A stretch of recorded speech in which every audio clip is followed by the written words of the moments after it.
So, LukaNation, let's ring in the end of 2021, and a lot of you guys will be listening. This will be early 2022. And before I introduce my guest, who's esteemed, respected, a lot of people have asked about him. I just got to say thank you all. You know, this year has been one of the best years of my life, and sure, there's been money made. But really, it's nice to wake up every morning and have purpose, have a community, have these internet friends and real life friends that, we interact with and share a lot of passions with. So I just got to say from the bottom of my heart, thank you guys. I know there's so much content out there. There's so many different places and shows that you could listen to. The fact that you tune in and support us, just know it doesn't go unnoticed. And as we head into 2022, we're going to give 100% to make sure that we give back to our community as much as you guys give to us. So thank you. Hope you have an amazing new year. Hope you're all safe, healthy, happy. Without further ado. I let you get a minute in without stepping on your toes. Now I steal the next minute. Guys, keep telling us what you want to hear. Right? They want to hear more jokes from you, Cage. They do. Everybody does. 2022 is going to be about what you want to hear, right? Because without saying it any other way, it has worked for us. You guys give us suggestions. We work them into the equation. We bring on people you want to bring on. Our guest today is a perfect example of that.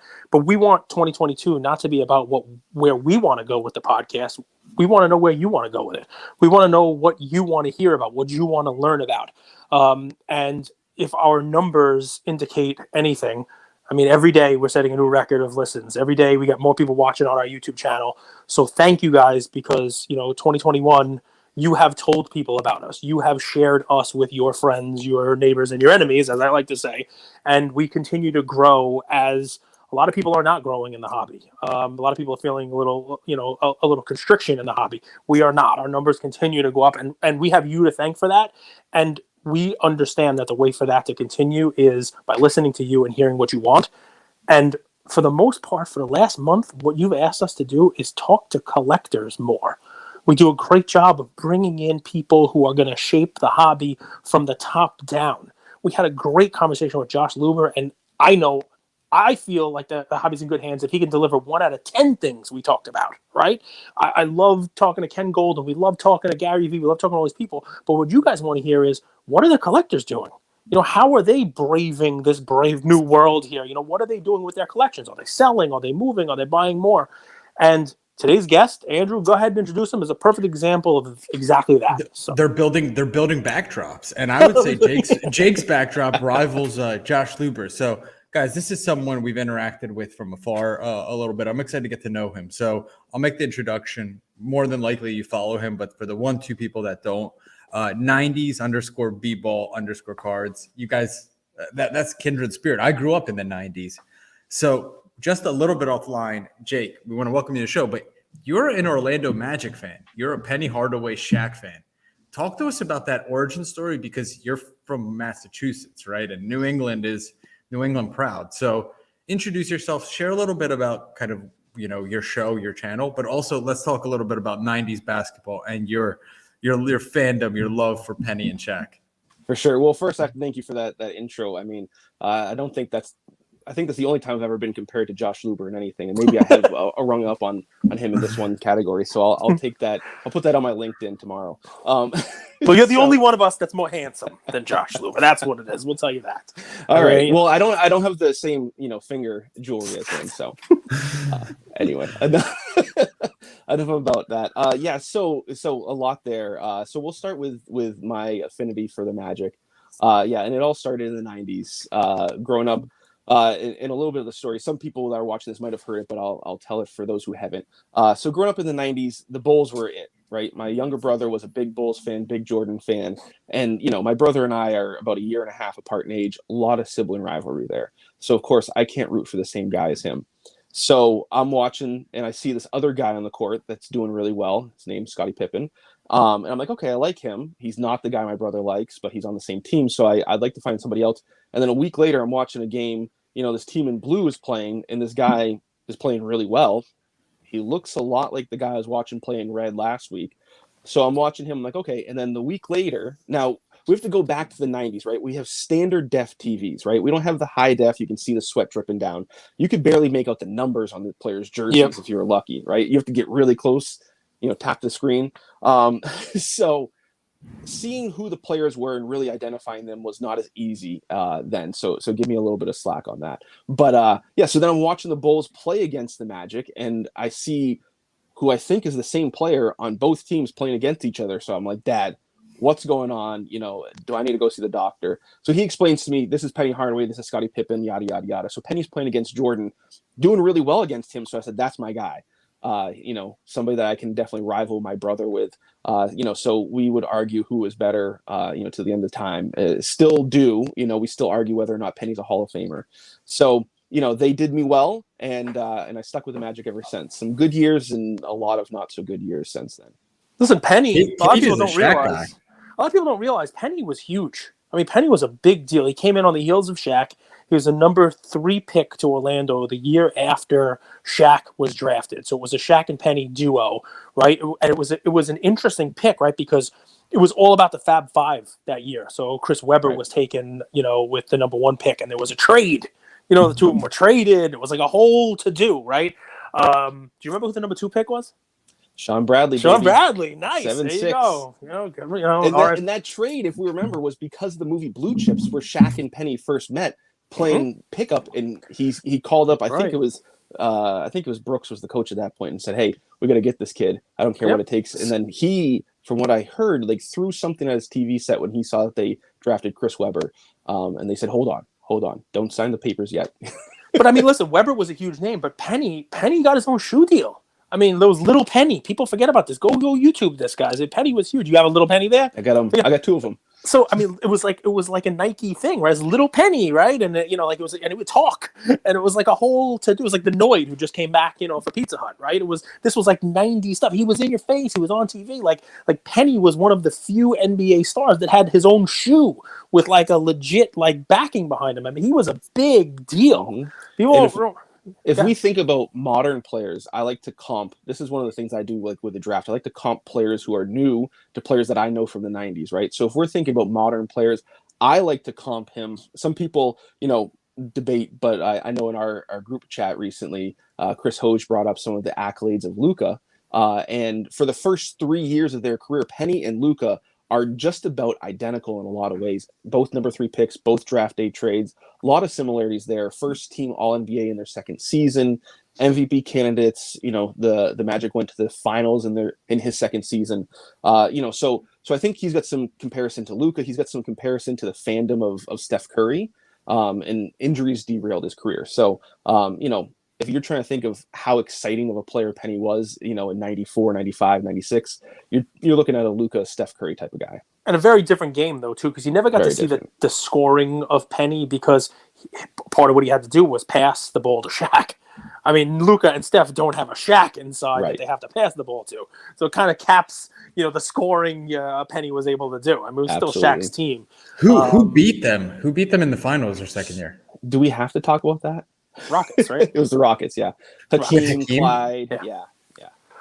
Dude, in another year, could they have won? Just a different matchup. Jordan came back. Jordan came back, and that really stymied them. And then Shaq left the following season. So Shaq left for 96-97 season, which was Penny's 4th season. And a lot of people say if he had stayed, they would have eventually won one. The Bulls would have always been the bump that they would have had to get over. But I think it would have made the path a lot more difficult for the Bulls, especially in their second three-peat. If we think about what Shaq was doing in 97, 98, if he was with Penny still and Penny was healthy, that's the other caveat is Penny's health his knees did not hold up well. They were a great team. They were a lot of fun. It was great for the hobby. You think about it is the time I remember for the hobby that is most like right now. That early 90s, man, because I mean you can talk about LeBron in 03, but who was 04? Who was 05? Who was 02? Like that 03 year was amazing, but after that it was kind of now you have the Luka year with Trey, followed up by Zion and Ja. Then you got LaMelo and Edwards. This is like a legit 3-year run here, and you had that back then. Think about this: Shaq and Alonzo Mourning with Christian Laettner. So that's the top 3 picks. Then you had Penny Webber. and Chris Webber.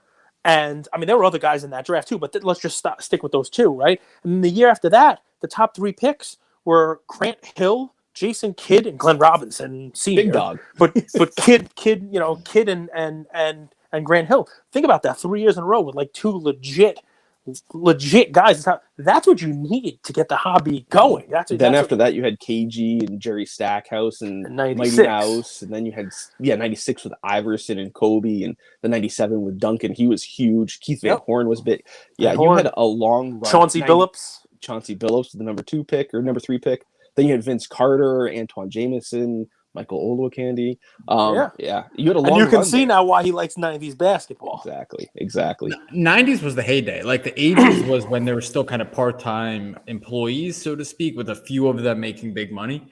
But 90s is kind of when NBA became a top 2-3 sport and they were making big money. I'm curious, you guys are drawing those comps. I'll go to Jake and then I'll go to Cage first. You're drawing the comps between 90s basketball and now 2018, 19, 20, 21 NBA draft class. What advice do you have for, someone who entered into the hobby in the last 2 years and they've bought Lukas, Jaws, Zions, LaMelo, Edwards, and they see, wait, Jason Kidd, Chris Webber, these guys are basically Hall of Famers, perennial All-Star, Penny. Any advice you have for someone who just entered into the hobby using that experience? Yeah, so the one thing that I like to try to harp on, and a principle of our buddy Gary Vee is patience. I've been collecting since 95. And these values that we've been seeing in the last few years are incredible. When I was collecting 95, I didn't expect, a Jambalaya penny to be in my collection, let alone be what it's worth now. So stuff like that is going to ebb and flow over time. There was one point in time that the 86 Fleer Jordan rookie was being traded evenly for the 89 Hoops David Robinson rookie, right? Things change significantly over the course of time. So if you're looking at collecting a player, collect somebody that you're really going to enjoy, like Penny is for me. I mean, the sound investment back then would have been Michael Jordan, would have been Kobe Bryant. Penny is doing me just fine, and I love his stuff. So you can be patient when you really enjoy it. But I think the other thing, too, if you look over the course of history, the things that end up being the most collectible when you look at players, I like to focus on the players, is who's just the most loved, who's got a solid fan base that just likes the person, likes the player, likes their style, likes their swag, whatever you want to say. If they have a solid fan base, I think that's going to really drive their collectability. Because if you look at a guy like Penny, his resume is not as lofty as a lot of the guys who he's valued similarly or above in some cases. I'm curious, Cage, don't bite my head off. 90s Jambalaya, today Kaboom? Interesting. So I know a little bit off camera, we were talking about SCI and Teapots, who I've talked to, Drummond Collector, a lot before Jeff was even making content. He knows the 90s well. He had a video recently where he was talking about Kabooms, comparing them to PMGs and trying to make some comparisons. I think the tough thing with Kaboom is you've had that set year after year after year, relatively the same design. And, for Penny, there's only 1 year of Kaboom for Penny, and I want that card. But you've got other players in there who have been there multiple years. You look at LeBron, he's got stuff with the Cavs, he's got stuff with the Lakers. You look at Steph Curry, he's got multiple. So I don't think that the Kaboom cards, to me anyway, I love the design, I love the look. I don't think that they're going to be as sought after as the Jambalayas, just because there's so many versions. But all fairness, there are multiple years of Jambalayas, but I don't think anybody considers any of them even close to the first year. Those other ones, were a poor man's version, in my opinion. Agreed. And then also the Jambalayas came out in different sets. Remember, after Fleer was purchased by Upper Deck, Right. They made retro ones and all kinds of stuff like that. Exactly. So they kind of they litter it. So a couple questions there, right? I want to go back to the advice you give the collectors today based on the 90s and what I think about like the Kabooms and that kind of stuff, right? So I agree with Jake 100% on the Kabooms. And guys, Kabooms could be great. They could be if they stop making them right now and never do it again, right? But what makes PMGs different is that they did it for a very limited amount of time and put numbers on the back of them. So there's 100 or 150, depending on what sport, in the first year, then 50. Even if you include the later on one that I have the Jordan of from 2008, 2009, you know, where Flair was bought by Upper Deck and they did kind of that throwback, you know, one. Even if you include those, there's a couple hundred PMGs. That's it. A couple hundred of each player. Kabooms, there's a couple hundred of each every year, right? And, you know, if you want to narrow it down to maybe tell me that the golds are going to be PMGs, now that you had a decade of Steph Curry kabooms and Tom Brady kabooms and all these things, the golds, there's 10 a year, so now you have 100 or 120 of those and compare them? Sure. Okay, maybe I can see that, right? But it's a great carryover into the first question, which is compare now to compare then. The problem that people have, and we're going to talk to Jake about collecting and how when someone says, hey, sell me a card, he says, I don't even know where the hell it is because he's a collector, not a flipper and a whole deal. We'll talk about a collector in a second, right? But the problem we have now with the hobby is everybody wants to make something now into what something was 20 years ago. You want to compare it so that you have a comp, right? Because that's the way investments work, right? You have a house. What do you need? Well, I'm going to try to find out how much my house is worth. Give me comps in the neighborhood. Give me comps. Tell me how much this one recently sold for. Tell me how much this one sold for. All right, we got a draft class coming out. Everybody wants to comp it to a prior draft class. We got this kid coming out of Memphis. Oh, he reminds me of Penny from back, blah, blah, blah, blah. We got this card. Oh, that card is just like this. We got a Kaboom. Kaboom is going to be this. And then all of a sudden, everybody pays through the nose. But here's the difference. The 90s stuff, the players and the cards are done. They're capped. You know what the universe is. You know what they're going to do. You know what they did on the court. They're finished. Kabooms now, these other cards now, these color blasts, you name it, they keep making them. And you don't know how many they made to begin with because they're not numbered. So it's very difficult and dangerous to start comparing and say, hey, this Kaboom from 2018 of Steph Curry, I'm comparing that in price to the 1997 PMG of Kevin Garnett, right? There's one of those. We know how many there are. They're not making any more. They're not making one this year, next year.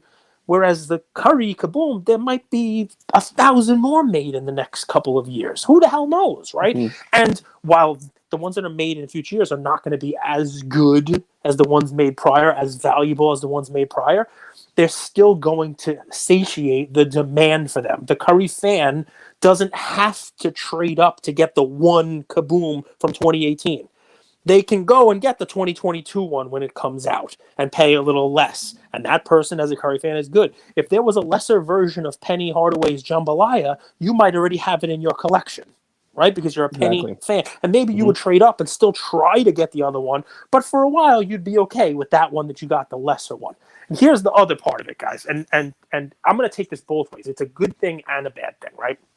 So comparing people now to comparing people the way they were. If I listen to Jake talk about the 90s and me go through the draft stuff, if I were an investor in today's cards, I'd be scared. And here's why, right? Because he just talked about a bunch of people. You guys know thousands of people in the hobby. I'm up to 1,988 followers. Woohoo! I'm like the most influential person. Let's get the man to 2,000. I'm the most influential person in the hobby with no followers. I'm just telling you all that right now. But I just, whatever. I'm new to this Instagram stuff. I'm old man. This is not my stuff. I'm older than both of you by a long shot. Well, you should next year make a shiny tree, not like I'll make shiny. That's what it is. Nobody likes my tobacco card Christmas tree. It doesn't shine. It's no silver and gold. But so the point here is this, right? Think about what was just named. How many of you guys know someone who collects Jason Kidd? I'll answer for you. You don't know anyone who collects Jason Kidd. Right? And Jason Kidd was awesome. Jason Kidd was the number 2 pick. He came out of Cal. He was going to be Magic Johnson. He passed the ball behind his back more than anybody. And he's still relevant now. The dude coaches, he's still around. He's still relevant. Had an awesome career that a lot of people coming out now would trade their stuff for. If you're a Jalen Suggs buyer now, and I told you, hey, he's going to have Jason Kidd stats, you'd sign up for it now. But people are paying more for Jalen Suggs than they pay for Jason Kidd, right? So you have to be mindful of that. Hell, Ken Golden did a break last night, 1996. He was a little drunk, so I'm going to give him a pass, right, upper deck. But he's opening packs. He's like, I'm only going to pull out the guys who are good. And he looks, oh, okay, look, you got an Iverson. Here's a Kobe. He looks at the pack, and he's like, this is nobody. And he puts it down. And I'm like, Ken, pick that back up. It's Antoine Walker. You got an Antoine Walker rookie right there on the front of the pack. He's like, it's nobody. Think about how awesome he was. Think the Cyber Twan. Remember that commercial with the video? He was and the whole, huge. he was like everything for the Celtics, right? Rick Pitino loved him.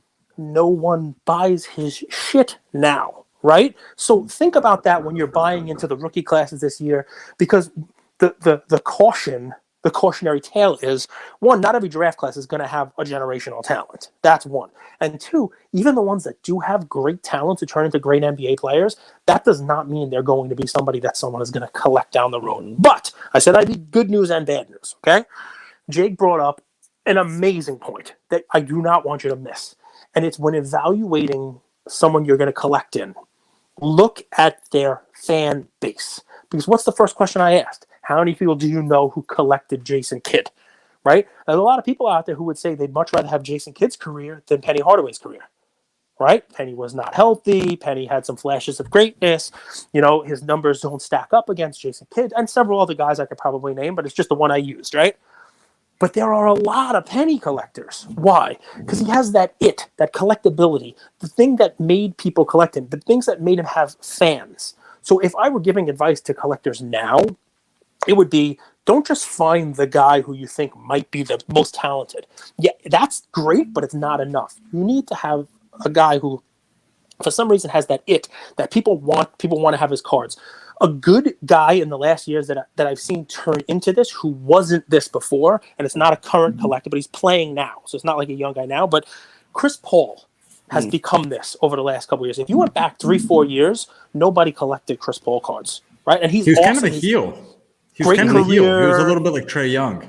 I mean, he was one of those guys, but for some reason, I guess, going over to Suns, now playing this mentor role, taking this team on, people talk about him the way they talk about, not Michael Jordan, but the way they talk about these revered players in the sport. And whether he wins a championship or not, he's now, for whatever reason, he has earned that spot of collectability. Can I jump in? I want to ask Jay, because I'm looking at Penny Hardaway's stats here. His stats leave a lot to be desired. But here he is. He's a Memphis guy. He went to Memphis. He's coaching Memphis. Share with me, what makes Penny so collectible in your opinion? For sure. So real quick, I want to jump on two things that Cage said, and I think we'll be doing a lot of this. But two players Cage does a lot of things. Two players that I think of from the 90s that we didn't even mention when we're talking about those draft classes, who were multi-time MVPs. One of them won multiple championships. The other one was close. Both of them are relevant in coaching still today, and you don't hear a lot about them. One has some collectors, one has hardly any. Steve Nash, Tim Duncan. Tim Duncan was a big guy when he first came out, but he was boring. People get tired of him putting up triple doubles. Steve Nash was really flashy, but he didn't come on until later in his career. So, I mean, the fandom, it can't be understated in my opinion. And the other thing, not to throw too much cold water on Kaboom, because I do like the way that they look. But when we talk about like the golds or the greens, remember that first year of Kaboom when we had those colors when they were numbered to 10 and numbered to 5, those were in Kaboom packs. Yeah. They weren't getting ripped out. They weren't a case hit. You had to use your Panini points. You had to go online. You had to get them. Like, they weren't easy to get, but they were in packs. You knew you were getting Kabooms. It was just a question of who was the player and was it colored, right? So if you had a Jambalaya pack, back to that, it would be a very different conversation. So, I think those are just things to keep in context. Case hits for Kabooms, but some of them weren't, truly case hits. So, that's what I wanted to say there. No, I mean, it's definitely one of the things that makes it different, right? I mean, there are Panini packs for these things, right? It's like the white sparkles or the 101 white boxes and, all these other crazy things that are out there, right? You do have to take that into account when you're looking at the overall, world of these things. That said, one of the things that I'll throw in, and then Andrew, ask away, is, and this is a 2022 thing for me. I have spent my collecting career trying to swim upstream like a salmon. And I've tried to buck the trend. And I don't think it is a wise thing to do in collecting. I don't think it's a wise thing to do in investing. There's something to be said about, looking at what everyone is doing, because that is, for lack of a better way of saying it, supply and demand, right? Supply and demand is what is at the base of this. And sure, if you like something, you want to collect it from a collector standpoint, it doesn't matter. If you like it, you like it. But if you're looking at these things for what's going to be the most valuable, I remember back in 2018, I wanted to buy a Michael Jordan rookie.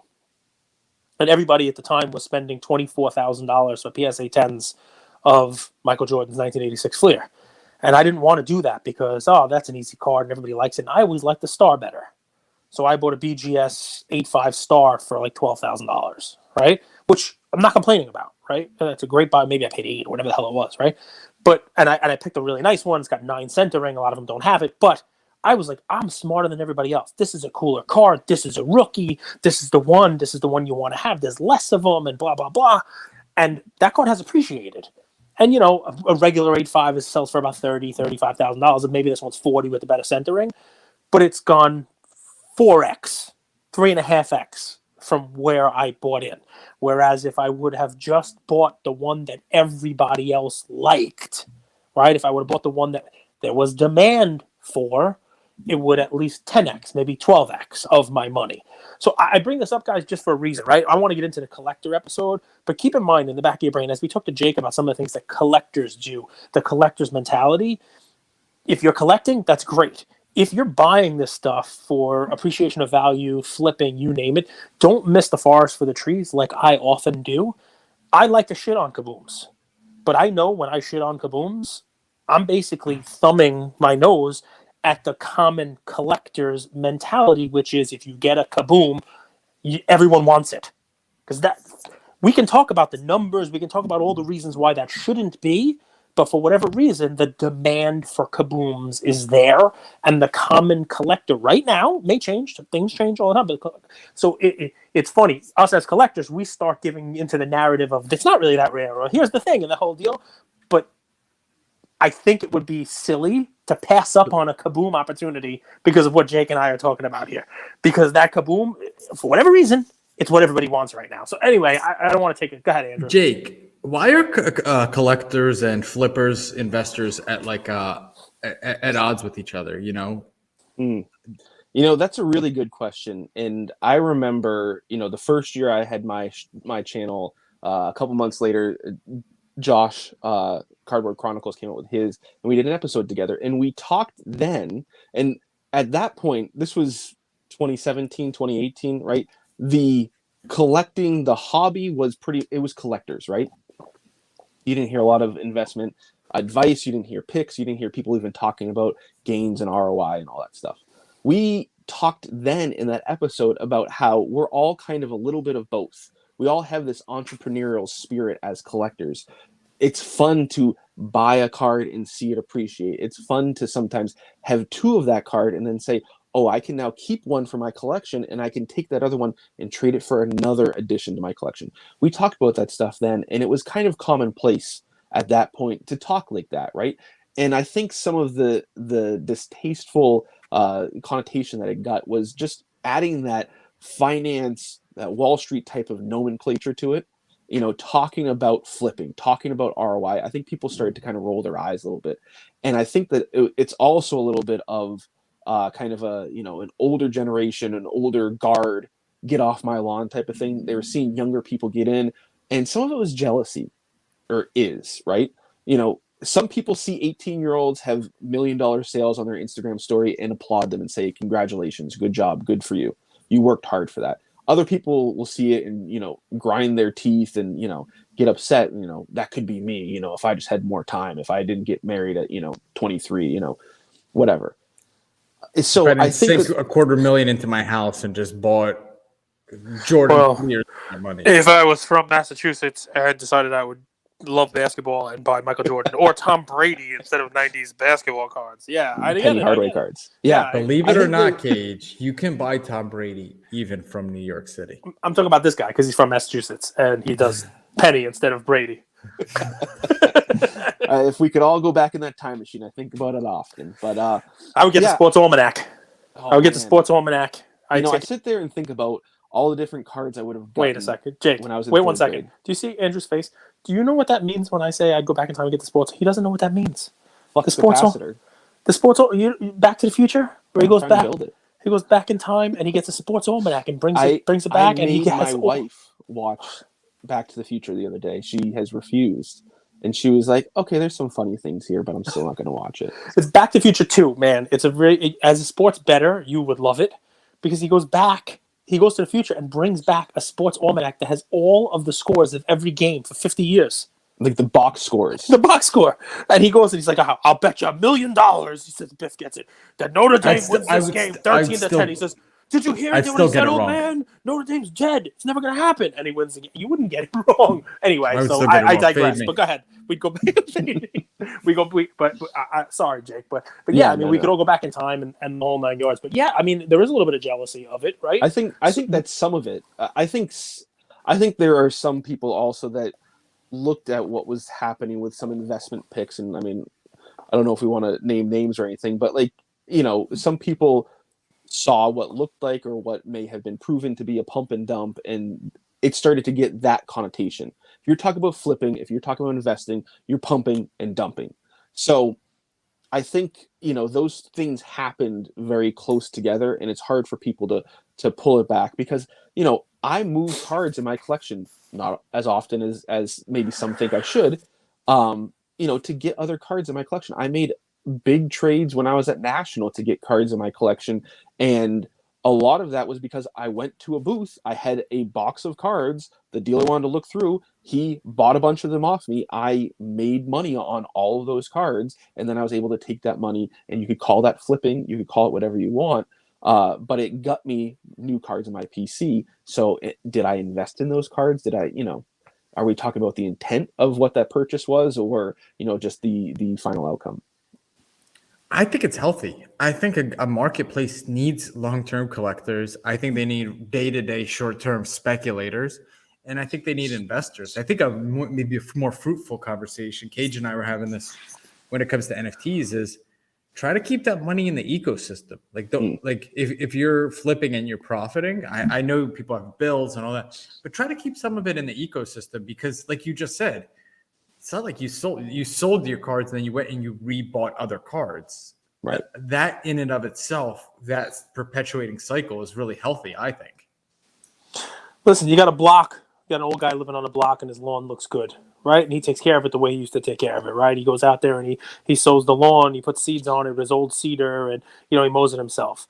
And maybe on the block, a couple of landscapers come and move in, right? And they got a new technology for doing it, but they're fast.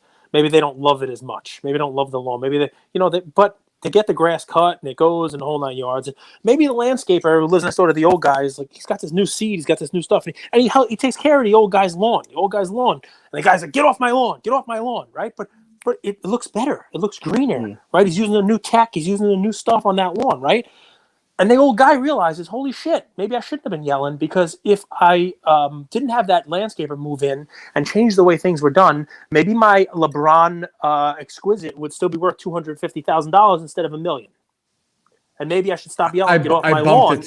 I bumped it to an 8.5, so it's worth $2 million. I mean, you get the point that I'm trying to make. It's great that we can have collectors, but every once in a while a collector turns into someone who's selling their card, and maybe they should stop being the get off my lawn guy and say, holy cow, we do need all this in the environment because these kids who came in and changed the game a little bit with their new way of doing it, they have caused an amazing amount of value growth in these items that were, I'm not going to say stagnant, but that were not moving the way that they've moved in the last couple of years. They've allowed these collectors to get in and out of their cards, to change their collections and buy into cards that they wouldn't have otherwise been able to get into because of it, right? It is a symbiosis, right?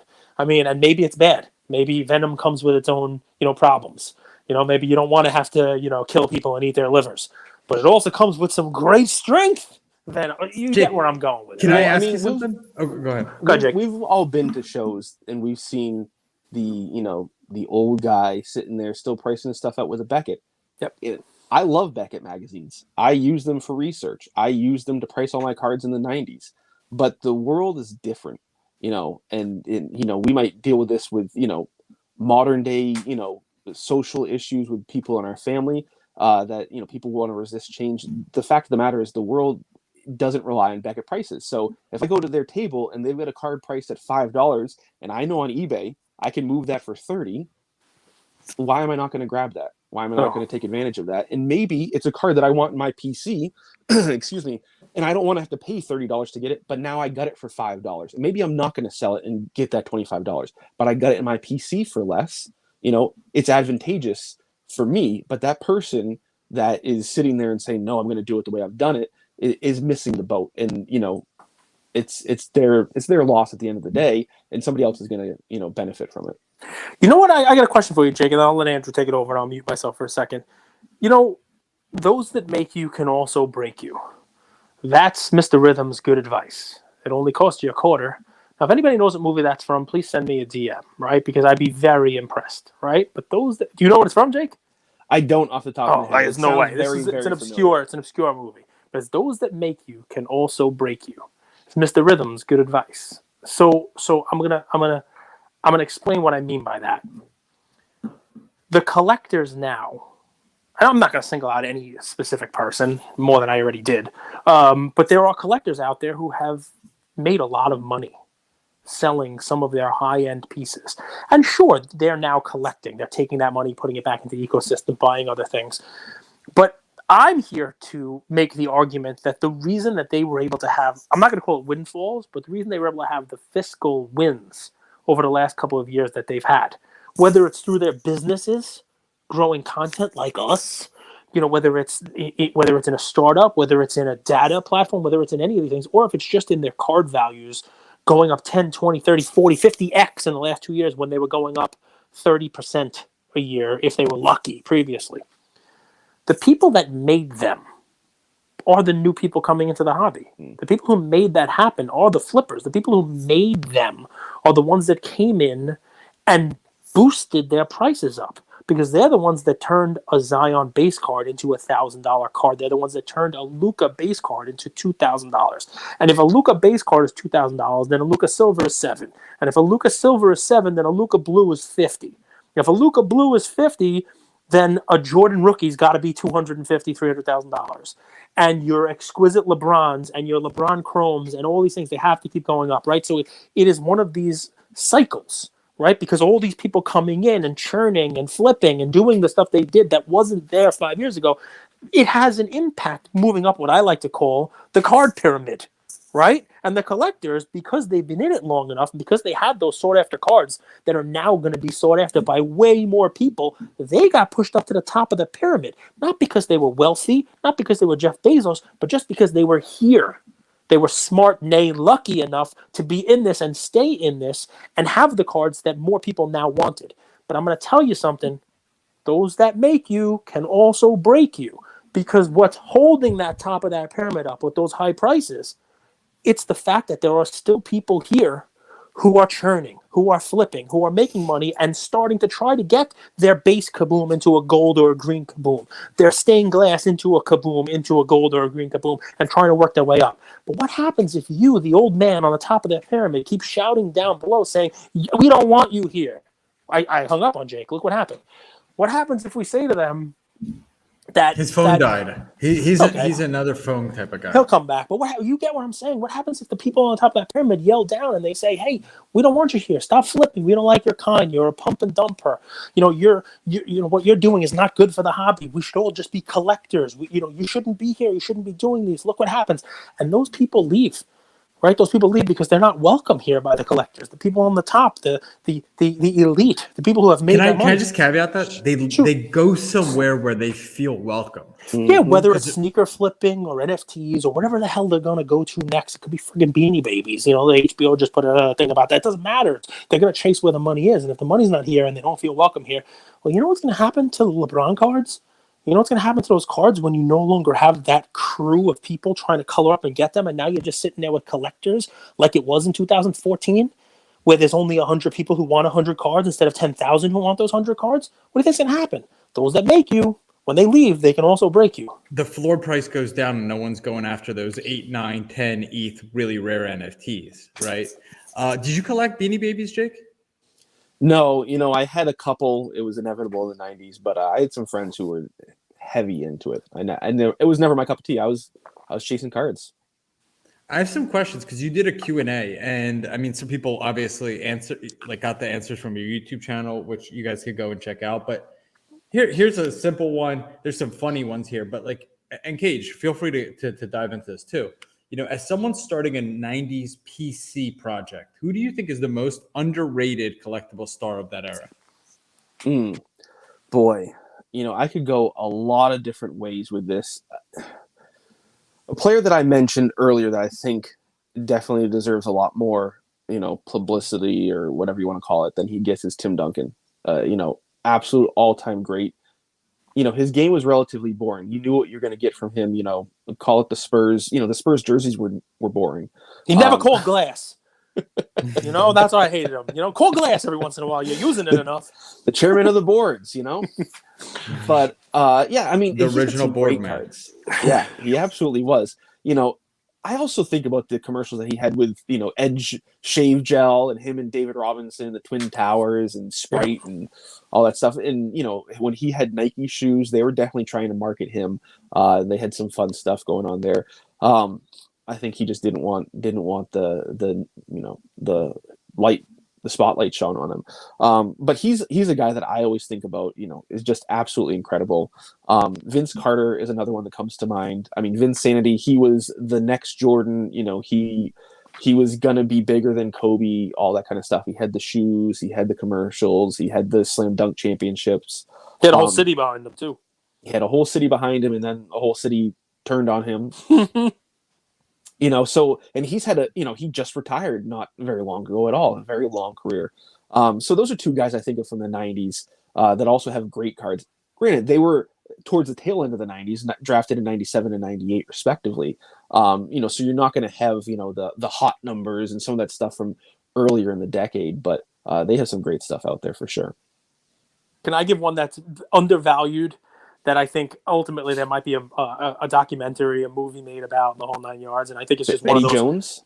Eddie Jones was awesome, and I love Eddie Jones, and I collected it. I have a stack of Eddie Jones cards. Nothing worth anything, right? But I have a stack of Eddie Jones cards. In the mid '90s, I was Eddie Jones and Isaac Bruce. Those were my two. Is Eddie Jones the one that did a layup from like 4 feet away? From yes, the finger roll. I've showed you the video. Roll? It's a sick finger roll. I got Ian pretending that he's Eddie Jones. You can come in, buddy. No, it's a little different. It's more akin to the bad boy, and it's somebody who I think if he was playing now, the league and people would rally around him more than they did at the time. Check this out. Ian just built this today.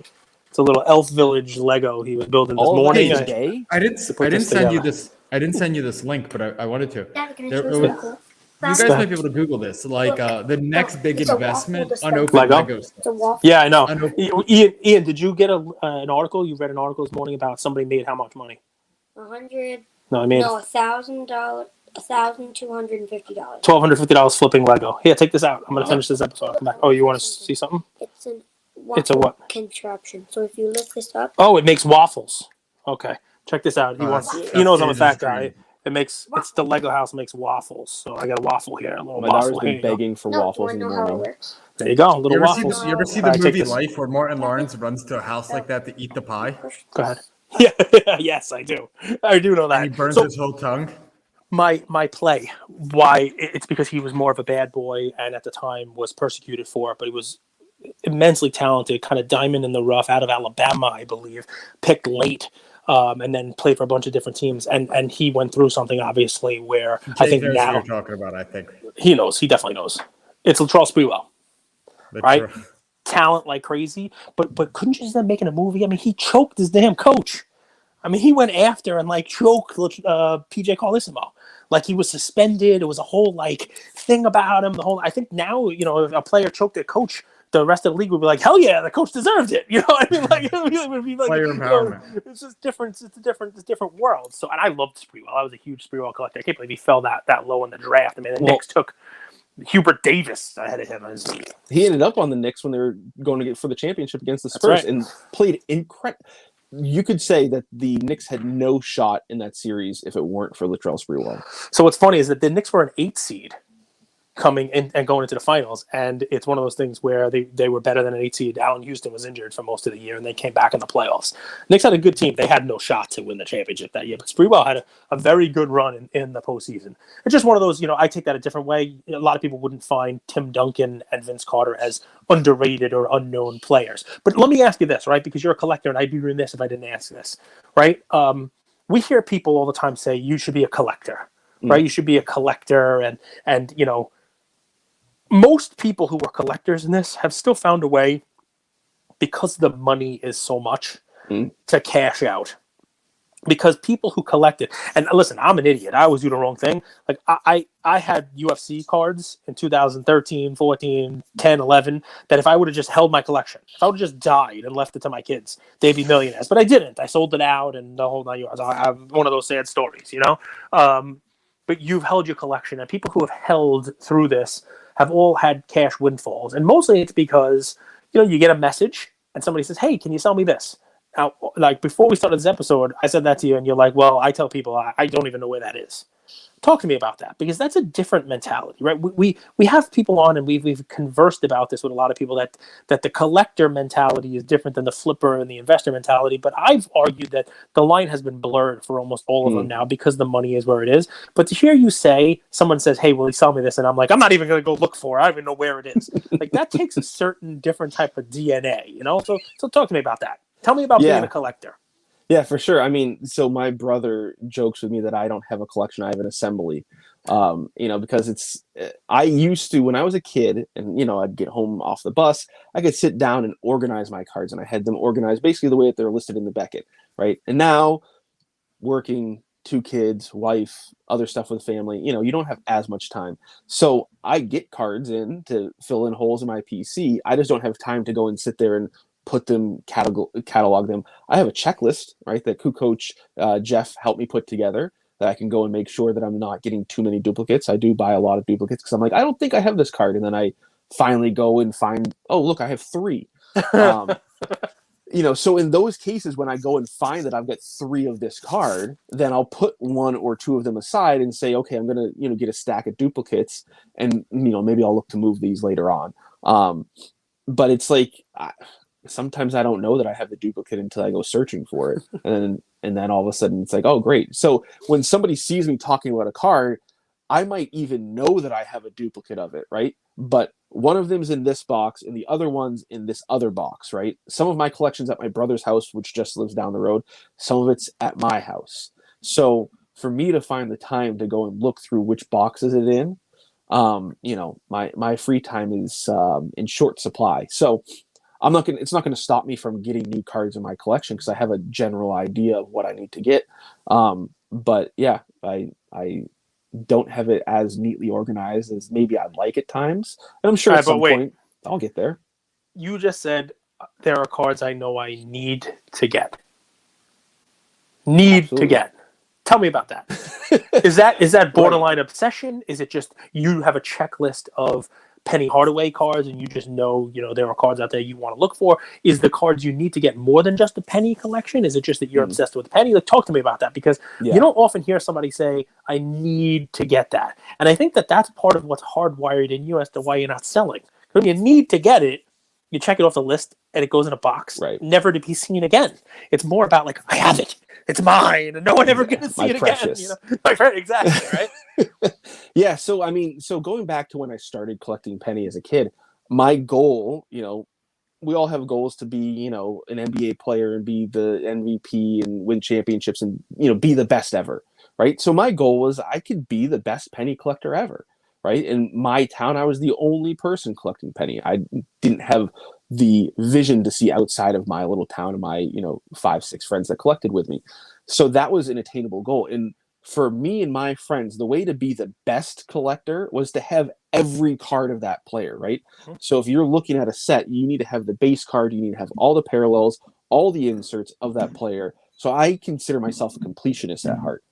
There's some one-of-ones that I'll probably never be able to get. There are probably, you know, those cards like the PMG green that maybe I'll be able to get in my, you know, 80s. Who knows what'll happen, right? But that's my goal, is to have every card of Penny that was produced of him when he was playing in the NBA with the Magic, and a couple of the Suns cards and a couple of the other, but every card that was produced of him with the Magic. So when I say I need the card, it's, you know, okay, it might not be more than a $2 or $3 card, but I don't have it yet. So I need to go get it.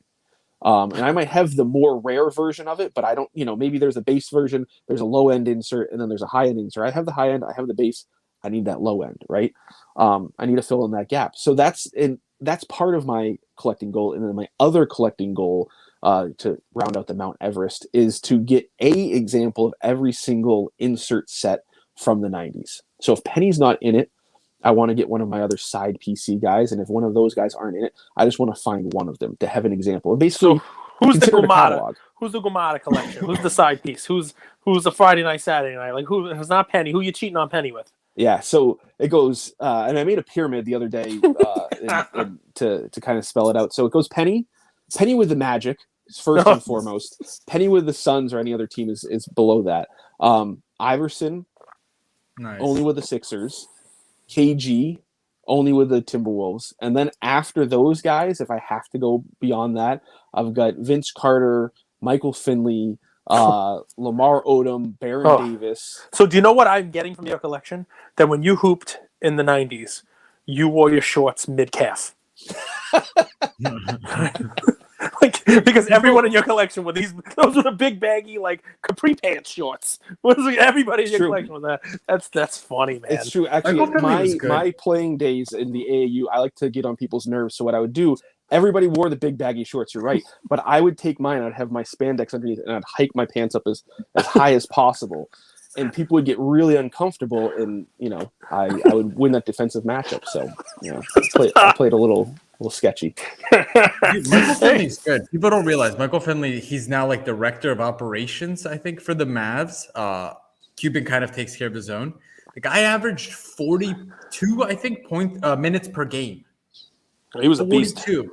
And he was really good. People don't even bring that name up. Mm-hmm. I have a question for you. Again, from Akeem's dream. Before you do that, guys, what he did here. You have another question? Think about that for a second. No, I just want to drive it home, right? You can go out and flip, right? You can still be an investor in this. But there is some fun to be had here. I remember we're going 2022 with some fun. Have some fun in the hobby. It doesn't have to be Penny. It doesn't have to be someone who's expensive. Find somebody you like now. Find somebody you are watching now. You may be a Nets fan and love Patty Mills this year, right? You can add some fun to your collection when you go to shows. Sure, you can do your flipping, but maybe find some Patty Mills cards if that's going to be your guy.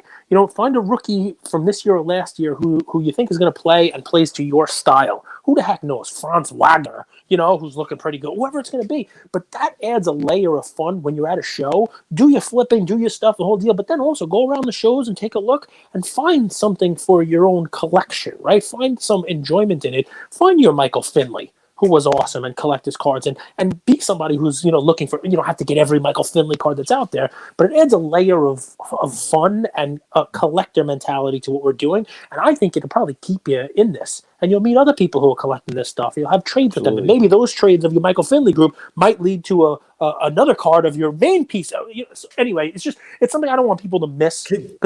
Shoot. I want to also add something that just came to my mind. 90s and maybe early 2000s was like the era of the two guard, right? The true two guard. We're entering into the era, probably actually there, of the one guard, the point guard, the scoring point guard, right? Because these guys, Finley, Kobe, all these guys were two guards that played off the ball.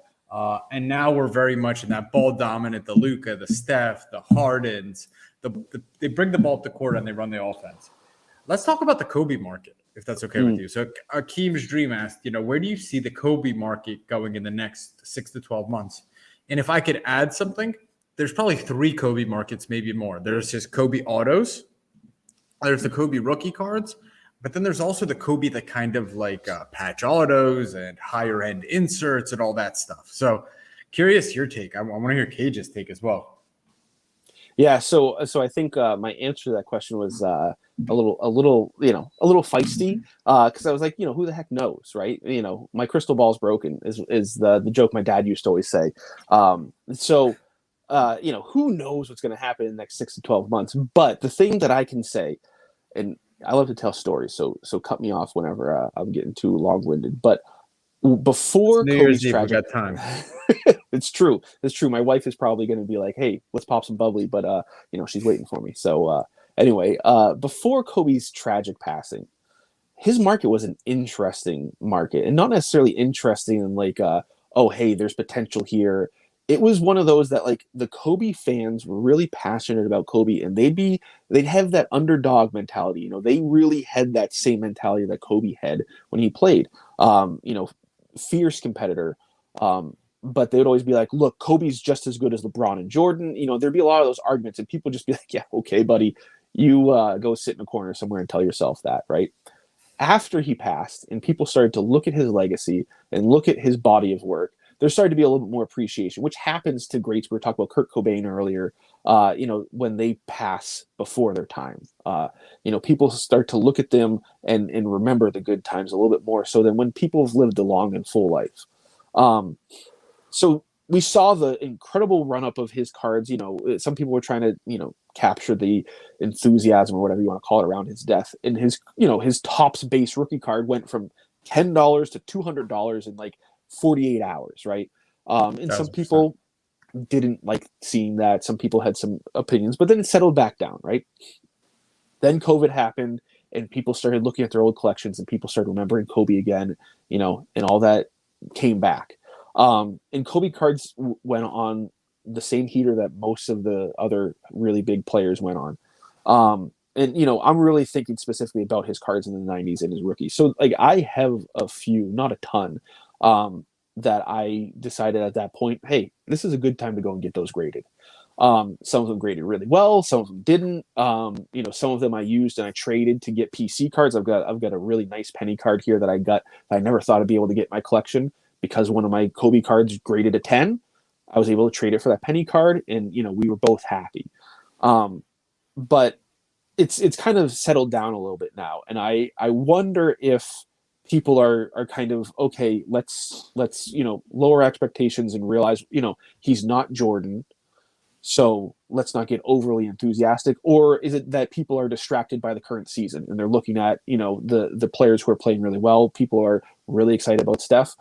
I don't know. I think it'll be interesting to see what happens this summer with players like Kobe and their cards. I think that'll really tell a story of how that all plays out. Because, I mean, if we think back to the beginning of the pandemic, a lot of people got into the hobby. A lot of us that had been collecting for a while said, wait until you see a regular cycle. Wait until you see the holiday dip, right? It's something that we had seen year over year over year. People sell cards to pay for Christmas presents. And then in January, when those bills come in, they sell more cards to pay those bills, right? And then off-season dips and stuff like that. We didn't have that cycle. We had COVID shut everything down. And then we had things are ramping back up. And we had The Last Dance. And then we had really no off-season. So now we're getting back into that regular cycle. So I'll be interested to see after the season's over how some of those, you know, all-time greats are seen. I can tell you what I'm looking forward to. I'm looking forward to what the market looks like for Kobe, for a lot of people, when you finally stop getting back the bulk subs. Because a lot of this is running on money. A lot of this is running on people who didn't have money getting money. And a lot of that is people who are getting back their PSA bulk subs, and all of a sudden they could just sell them, get whatever they can for it. It used to be a lot more. You know, somebody getting back a bunch of Tyler Heroes and getting thousands upon thousands of dollars, and boom, you know, like you know, you can buy a card, and that would cause those Kobe's to go up. It would cause those LeBrons to go up in the whole 9 yards. I believe, just as the flippers on the bottom were there, that grading was part of feeding that cash in there. And I think you're right. I mean, you know, it's like, let's get back to a normal cycle. I'm curious to see what happens when that feeder isn't there anymore. Do people leave? Do people stay? Does it cause a little bit of a dip? Have we already seen that dip in a lot of the cards? And now we're, you know, you take that big blip out and, you know, we're more steady. That was me. Remember, I mean, it's probably 80% of people who are listening. Yeah. My big two flips were Zion when he wasn't playing in January of 2020, and it was Kobe rookies. I made a ton of like the base, the Topps version, and the Fleer. It's not even called Fleer; they call it the Ultra 52, but it's Fleer Ultra. Those are my two big flips. And now I own a Kobe auto. Now I own some of the nicer cards, and I was able to color up because I saw that the Topps base was just a very high pop card. You know, people people couldn't believe that card went from $10 to at some points people are paying upwards of $800 for a clean copy. And then some friends that I met, they were like taking out their uncut sheets, right? Remember those, like the top paper uncut sheets? He was like, I didn't even realize I had all these in the basement. So I am interested to see what will happen. I kind of, if we're just talking about the Topps base card or or even the Jordan Fleer, which is just in a different category, I love the scarcity. And this, we talked with Cage about this. It's not true scarcity. It's grade scarcity of like BGS 10s, right? Of those cards, there's a lot of PSA 10s of his rookie, but there's not a lot of BGS 10s. And I'm not a BGS guy at all. You guys know that. Of like that Topps paper, to me, it just feels cool, like a Topps paper black label. I don't know, that it's kind of like this pseudo scarcity. Am I on something that's stupid? I'll hold the water for Beckett. I'm a big Beckett guy. I mean, that penny card that I was telling you about, I've got it right here. It doesn't show us. It's a BGS 10, and that was part of why I really loved it. This card's numbered to 25. But there's only one BGS 10. I mean, any pop count on a card that's numbered to 25 is probably going to be really What is it? A little bit of glare there. I couldn't even tell what it was. Yeah, it is a little bit of glare, I know. So this is the 99-2000 Topps Stadium Club Chrome first day issue refractor. Yes, I know it's a mouthful. So Topps Stadium Club Chrome, they only made the Chrome set for basketball 1 year. 99-2000 was the only year. Jordan was out of the league. Kobe was really the one running that show at that point in time. And they had the first day issue refractor, or they had the first day issue parallels, which were numbered to 100. They had the refractor parallels, which were basically 1 or 2 per box. And then you had the first day issue that was also a refractor. Those were numbered to 25. So when I was a kid, my dad got me a Rod Strickland. I thought it was really cool. Only 25 of them. I've got to get the penny. I've never been able to get the penny until I got that Kobe graded and it was a 10. And now I have the firepower to trade. What Kobe did you get graded? Fleer metal. The Fleer metal. And Nice. It's one that I had since I was a kid. It's been, hanging around in a top loader, and it ended up grading a 10, which I was blown away by. So Penny has a Stadium Club Chrome not numbered the year before. In Stadium Club, they inserted Chrome cards in the packs. There wasn't a standalone set. So it was a preview set. And Penny wasn't in the preview set in 98, 99. Oh, Iverson was. Yes, Iverson was. I have that card. Yeah. So I've got the Iverson. In the box, they also did Bowman's Best previews inside those as well, right? I think I got a Shaq. I opened a box of that at a card show with Ian. All the cards were stuck together. We're getting like the Chauncey Billups cards that are like the foil comes off the card. Yeah, gotta love that high gloss finish, right? That's crazy. Can I ask you guys something? So like someone like me, Jake, how old are you? Out of curiosity. So I 34. 35? 34. I mean, we're same age, but clearly, I mean, you have pedigree in the hobby that I don't have. I feel like there's such a leg up on the competition, knowing where the cards came from, specifically like the packs, right? Like you mentioned earlier, like this came out of a Kaboom pack versus this was a case hit. Like there feels like a leg up, and you can only get that through experience of like collecting year over year, ripping packs that like new collectors you can't read that anywhere. Well, so you can. It's not easy to get, but if every year Beckett makes a collector's Beckett, it's pretty thick. And that has all the pack odds. It has some other information. This year's they cut down some of the information. But so when I was a kid, I would pour over the Beckett's and look at pack odds and see what's 1 in 36, what's 1 in 48, what's 1 in 12. Why is this one 1 in 24 and it's worth more than this one that's 1 in 96? All that stuff. A real card nerd. So today, if people want to, and I don't think Panini has most of their odds in there, it's a little bit more difficult for some of those modern cards because you've got a lot of really rare, really low numbered, jersey numbered, all that kind of stuff. But you can go and grab a collector's Beckett. I think they sell them online, and pour over that and get that type of information. And I think that there is definitely value in it because as people learn that stuff, they look and see, oh, look, this 97 Upper Deck game dated was 1 in 1,500 packs. It was almost as rare as a jersey card, but it's worth a fraction of the amount. So some of those Stadium Club ones are some of those late 90s, the first numbered cards, like that 97, 98 Stadium. They have cards numbered to 100. Right. They're not the first day issue, but they're like the chromey ones. I forgot I might have got a Rod Strickland also, believe it or not, in the box we opened. Yeah, it was the one of a kind. Yeah, From one of a 97, kind. 98, Exactly. And there's a cool one with the Bulls team. Yes, There's the one checklist. with checklist one with the Oh, I Bulls love team from that that one. year. But people don't realize first day, Stadium Club first day, that was not numbered. That came out. What was the first one that did that? Was it 92, 93 finest? 93 finest. And So that was 93 finest had the refractors.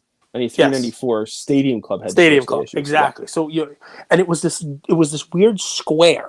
Yep. It was like a holographic square that just said first day. And the point of it, Andrew, these were the first times of trying to come up with like parallels, right? The point of it was Stadium Club Were had people freaking out? No, it was really sought after. It was really, but the problem with it was you never knew how many there were. The thought was that they put this little first day indicator on the card that was made the first day they ran the cards. And then the printing presses were on for the first day. Anyone that was in the first day had this on it, right? So you didn't know it was 100, 1,000, a million. You had no friggin' clue, right? And then things second, third day didn't have that on it. Then in later years, 93, 94, it was just a gold foil that had a 1ST on the card, right? It wasn't as cool looking. And there were so many different versions, man. So many different versions. Like 93, 94, that Stadium Club, if you like that one for penny, there's probably an odd penny that's a super team penny from that year. Do you have that one? So 93, 94. So you had the first day issues, and there was a series 1 and a series 2. Mm-hmm. You had the NBA finals, which later, I think in 95, 96 is what turned into the super teams. So it was those. Super team was NBA finals. So super team was the one where if you had the Houston Rockets team card, you sent it in. And you got a whole set that was engraved gold NBA finals on the card. You have the pennies on that? Because if you don't, there's 2, I think. There are, the first and second series, yeah. Yeah, so I have both if you need them. I got them, but I Nice. appreciate the It's offer. awesome. I kept the Weber, the penny, I kept a couple of those. So, Sean do you Bradley, guys know why they didn't do any patches back then? Like, was that just like the technology wasn't there? I don't think they had the technology to really figure out how to insert that into the material, into the card. Okay, how do we take 2 pieces? That's my assumption, though. We'd probably have to ask somebody that worked at Upper Deck when they started doing it in 97 why they started it then. I think they had to, right? But probably. The early 90s card rush had ended. In 96 they came out with Chrome as like a cool way to start selling stuff again. Then the patches were I'm sure the tech was part of it, but they didn't have to. Think of how many cards were being sold in the early 90s. Oh, yeah. It was insane. It was a card rush. It really was. So just hitting a star in a 92 pack. I remember my brother was a big Alonzo Mourning fan, and ripping it through and pulling an Adam Keefe rookie. Todd Day rookies weren't getting him too excited. But Todd Day, pick number 8 for the Milwaukee Bucks. Yeah. Adam Keefe, pick number 11 for the Atlanta Hawks. Sounds right. You know what? I put together the Skybox Gold draft pick set with the little gold box. Oh yeah! So I put that whole set together once, and that allowed me to remember who was drafted when. And I love those sets. That penny was a big chase card for me as a kid. Can I ask you just current day basketball, Jake? Interests you too much iso ball? Where do you stand on just like really open ended current day basketball, the game, and then current day modern NBA investing? Yeah, so it's funny. It's not uncommon that I'm putting the kids to bed because both my kids are a daddy's boy and a daddy's girl right now. We'll see what happens. And my wife will be downstairs. I'll have to tell her to keep it down because she's yelling at the screen because Steph did something or whatever. So my wife is Is she from the Bay? No, so she is from Ghana originally. And came here in the early 2000s. I can't remember the exact year. Asamoah Gyan and Mick Alessian, 2 of my favorite soccer players. Really? Okay. Yeah, so I was talking to Lefko about Pops Mensah Bonsu, who he knows because his wife is Nigerian. So some correlation there. But yeah, so she came over and Kobe and the Lakers were it. So she's a Lakers fan, but started really loving watching Steph when he was with Davidson. So she's a big Steph fan. So we watched as many Warriors games as we can. So I was asking her, what happens if the Lakers and Warriors play in the finals? And she was like, let's not talk about it. So the play-in game last year, she was torn. And she was like, just tell me what the end result is. I don't want to watch. But yeah, so she watches a lot of, she watches just as much, if not more basketball than I do right now. And I enjoy it. But it's not the same way that I enjoyed playing as a kid. I loved watching, the physicality of basketball in the 90s. With that being said, when you get into the fourth quarter, I don't think there's anything more exciting than basketball is right now. That fourth quarter, it doesn't matter what the game is. If it's a 10-point game, that can change in a heartbeat. And that wasn't the case in the 90s. You heard about Reggie Miller putting up all those points against the Knicks in 9 seconds, right? But that was like almost mythical. Now it's like you could see Steph Curry putting up 12 points in 3 seconds, no problem. If there's certain, couple of events happen in the right way. So it's extraordinarily exciting. I love watching it, but maybe not as much just because of the style that I played and enjoyed as a kid. Cards wise, I mean, because of my wife, I love getting Steph cards, when I can. I enjoyed immensely grabbing them while he was injured, and people were like, oh, who's this guy? I don't care about him. That was a lot more fun than trying to get his cards now. So Steph cards, I'll always hold on to LeBron and Giannis and pretty much any rookie that I pull, I'm going to hold on to because you never know what's going to happen. And, it might be the next Bull. You don't know. So, that's right. You got to invest in Bull.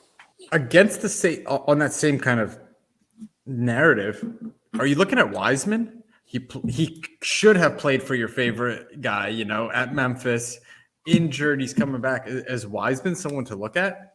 I love Wiseman. I remember talking to my wife about Wiseman, and I was like, the Warriors have a chance to get Wiseman. He fits their squad really well. So I'm really excited to see him come back and see what he can do. Looney's been great, but Looney's a role player. Right.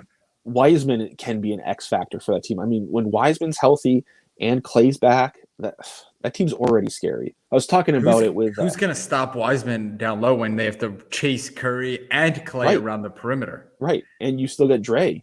Yeah. I was talking to Rob, sports card therapist, about this before the season, and he was asking for my finals pick, and I picked the Warriors. I was like, it's a little bit of a hot take, I think, but right now I'm looking like a genius. I should have put some Vegas money on that, but I didn't. I think I want to get some Wiseman rookie cards because I like him because of all those same reasons you just mentioned. But I don't know if he's going to necessarily be a good player for value down the road. He's a big man, so those guys, it can be rough. And he's in the shadow of all those great players we just mentioned on his team. So even if they win, it's not going to be his doing solely. So I think he could be a really great player, though. A lot of people comped him to David Robinson. Going back to that, he's not nearly as big of a body as Robinson was, but he is an athletic guy that can really be exciting. Well, it's interesting. He's 20 years old. Like, you kind of don't, you know what I mean? Like, if you have the frame, you could be as skinny or as big as you want in today's day and age. You kind of have all the tools there. So, and look at Dwight when he came into the league. Scrawny. And, the Warriors are one of the best teams at developing talent, too. They're up there with the Raptors. So, dude, an hour 15. We will definitely have you back on. I'm very much excited for 2022. Jay, can you tell people, most people already follow you, but can you tell people where they could find you? For sure. So, I am very active on Instagram. I try to do one episode a week on YouTube. So 90s_BBall _cards. You can pretty much type in 90s BBall cards and I should pop up. Instagram and YouTube are where I'm most active. I'm on Twitter and TikTok. I joke about being on there a little bit as well. I'm on Facebook as well, but my page on Facebook, I messed up and I don't know how to fix it because I'm kind of an old man, and it's 90 BBall cards. So there's no S there. So if you're looking for me and you're like, hey, I can't find you, that's probably why. But I'm also not. And if you know how to change that for him and you're like a 20-year-old Facebook guru, please also reach out and lend a hand. While you're putting out some plugs for me, if anybody's watching this, there are two things I could really use for talent, right? So I'm trying to work on an app. I need an app developer. I've got all the other pieces. And it's a sports related app. It's not cards. I'm not trying to compete with any of the big guys that are in the space. Don't worry, but it's still sports related. And the other thing is one of the things that holds me back from making more content is editing and the time that it takes to edit my videos. So if somebody would like to help me edit videos and take that off of my plate so I could maybe produce more, those would be two things that would be really, really And helpful. guys, you have to have a little moral flexibility because he wants you to build an app that tracks Penny Hardaway's whereabouts. So as long as you're okay with doing that, then you can reach out to him. You know, where Ironic is story. Penny? He's always in Memphis. Ironic story to that, though. I found Penny, what I thought was Penny's email address back in, the early days of email, and I emailed him because our birthdays are one day apart. So I'm a little kid, and I say, hey, you know what? I've got his email. I said, I would love to spend my birthday with you, and I'll come out. Right. He was playing in Phoenix at that point. I saw him on MTV Cribs, and I'm like, you've got a great looking house. I'd love to see it. Right. You're very We hang handsome. out. Sign your biggest fan. This is Right, Stan. exactly. So, for some reason, I never got a response. I don't know why.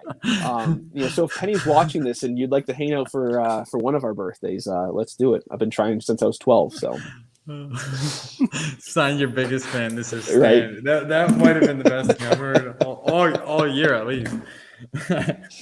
Dude, Jake,